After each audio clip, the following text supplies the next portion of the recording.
BPL card ರದ್ದು ಮಾಡತ್ತೆ. 6 ಸಚಿವರು ಇದ್ರಿ ಹೋಗ್ಯಾರ. ಅತ್ಯಂತ ಕಡು ಬಡವರು, ಕೂಲಿ, ಮನ್ಯಾಗ ಏನೂ ಇಲ್ಲ, ಆಸ್ತಿ ಇಲ್ಲ, ಜೋಪಡಿ ಪೆಟ್ಟೆ ಒಳಗದಾರ, ಅವ್ರನ್ನು BPL ಕಾರ್ಡ್ ರದ್ದು ಮಾಡುವಂತ ಕೆಲಸ ಮಾಡಾಕತ್ತಾರ ಸರ್ಕಾರ. ದಯಮಾಡಿ ಇದ್ದವ್ರ ಕಾರ್ಡ್ ರದ್ದು ಮಾಡ್ರಿ, ನಾವೇನು ತಕರಾರು ಮಾಡಂಗಿಲ್ಲ. ನೀವು ಶ್ರೀಮಂತರ ಕಾರ್ಡ್ ರದ್ದು ಮಾಡ್ರಿ, ನಿಮ್ಮ ನಿಯಮಾವಳಿ ಪ್ರಕಾರ ಮಾಡ್ರಿ.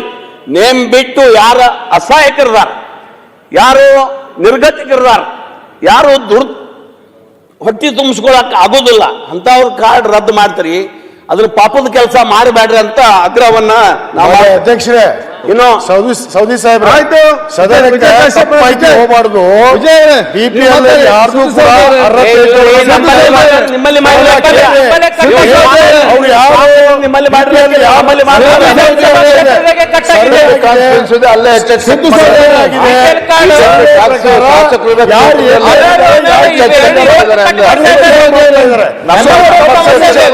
ಮಾಡಿದ್ದಾರೆ ಅಂದ್ರೆ ತಪ್ಪು ಸಂದೇಶ ಕೊಡ್ಬೇಡ್ರಿ.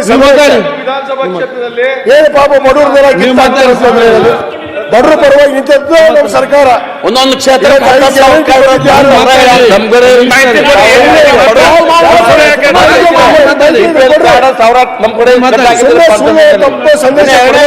ಸದನಕ್ಕೆ ಪ್ರತಿಭಟನೆ ಆಗ್ತಾ ಇದೆ. ಇನ್ನ 2 ಕೋಟಿ ರೂಪಾಯಿ ಮಾಡಿ ವರ್ಷ ಆಯ್ತು. ಈಗ ಇವತ್ತಿನ ಬೆಲೆ ಏರಿಕೆ ನಿಮಿತ್ತವಾಗಿ ನಮಗೇನು ಡೆವಲಪ್ಮೆಂಟ್, ಸಮುದಾಯ ಭವನಗಳಿಗೆ, ರಸ್ತೆಗಳಿಗೆ, ಕುಡಿಯುವ ನೀರಿಗೆ, ಸಾಲ ರಿಪೇರಿಗೆ 2 ಕೋಟಿಯಾಗಿ ಹೊಂದಿಸ್ಲಾಕ ಆಗುದಿಲ್ಲ. ಅದನ್ನ ಇಷ್ಟು 15 ವರ್ಷ ಆದ ನಂತರ ಸಹಿತ ರೇಷಿಯೋ ನೋಡ್ಕಿಸಿಂದ ಅದನ್ನ 5 ಕೋಟಿ ಮಾಡ್ರಿ ಅಂತ ನಾ ಬೇಡಿಕೆ ಅದ. MLA ಫಂಡ್ 5 ಕೋಟಿ ಮಾಡ್ರಿ ಎಲ್ಲರಿಗೆ ಅವ್ರ MLAಗಳ ಮಾನ ಮರ್ಯಾದೆ ಉಳಿತೈತಿ ನಿಮ್ಮ ಫಂಡ್ ಕಮ್ಮಿ ಬಂದಾಗ. ಇನ್ನೊಂದು ಮಾನ್ಯ ಅಧ್ಯಕ್ಷರೇ, ಇವ್ರು ಹೇಳಿದ್ರು ಸೌದಿ ಅವ್ರು ನೀವೇ ಇದ್ರಲ್ಲ, ನಮಗೇನ್ ಹೇಳಕ್ ಮರ್ಯಾದೆ ಇದೆ ನಿಮಗ, ನಿಮ್ಮ ಆಡಳಿತದೊಳಗ 3-5 ಮಂದಿ ಮುಖ್ಯಮಂತ್ರಿ ಆಗ್ಯಾರ, ನಮ್ಮ ಜಗಳ ನೀವ್ಯಾಕೆ ಹೇಳ್ತೀರಿ ಅಂತ ಹೇಳಿದ್ರು. ನಾವು ಆಗ್ಯಾರ ಗೊತ್ತದ. ನಮ್ಮಲ್ಲಿ ಆರೋಪ ಬಂದಾಗ ನಮ್ಮಲ್ಲಿ ಹೈಕಮಾಂಡ್ ಸ್ಟ್ರಾಂಗ್ ಇತ್ತು. ಆಯ್ತು, ಯಾವಾಗ ತಪ್ಪಿದ್ದು ತಪ್ಪುಗಳನ್ನ ತಿದ್ದುವಂತ ಕೆಲಸವನ್ನ ಮಾಡ್ಯಾರ. ನಿಮ್ಗೆ ಹೈಕಮಾಂಡ್ ವೀಕ್ ಅದ. ಈಗ ನಿಮಗೆ ವೀಕನ್ನ ಕೈ ಹಚ್ಚಾಕ ಆಗವಲ್ದ, ಯಾರಿಗಿ ಸರಿ ಮಾಡಕ್ ಆಗವಲ್ದ.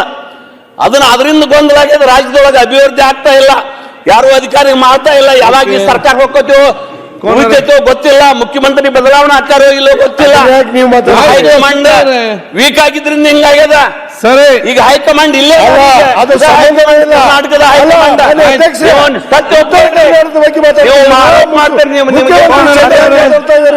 ಹೈಕಮಾಂಡ್ ಮಾಡಿ ತೋರಿಸಲ್ಲ. ಅಭಿವೃದ್ಧಿ